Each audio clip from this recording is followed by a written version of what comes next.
Hello, what's up guys?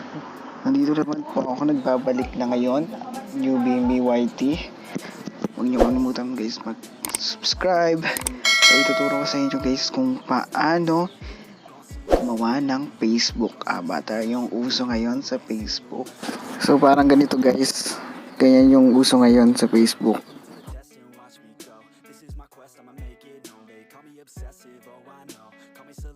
Ituturo ko po sa inyo.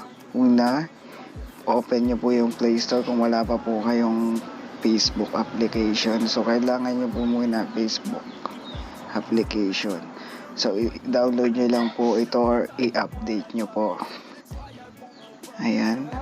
After po ma-download, kung wala pa po kayo, pero sa tingin ko may Facebook application na po kayo. Bawal po guys yung FB Lite. Bawal na bawal po yun.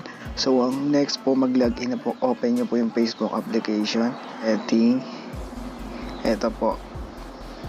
Nyo lang po yung setting. Tapos, scroll down nyo lang po. Click see more. Tapos, pindutin nyo lang po yung avatars. Ayan po. Lalabas na po yung ano nyo. Pwede nyo na pong edit. Mag-edit na po kayo. Example na ito po. Ayan po. Pwede nyo na pong mabago lahat yan. So, ganun lang guys. Basic lang po siyang gawin. Ayan po. Tapos pagkatapos nyo na guys, ma-edit hanggang dito sa dulo.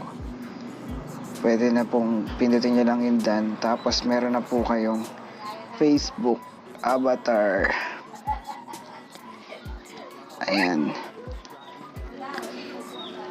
Sa Messenger naman po, napakadali lang din. Open nyo lang yung Facebook Messenger natin. Ilalagay po natin sa Messenger yung natin. Example po natin ay dito sa Mobile Legends. Pindutin nyo lang po yung smile icon. Tapos may lalabas po dito sa baba. Ito. Pindutin nyo lang po. Ayan po, lumabas na yung video natin.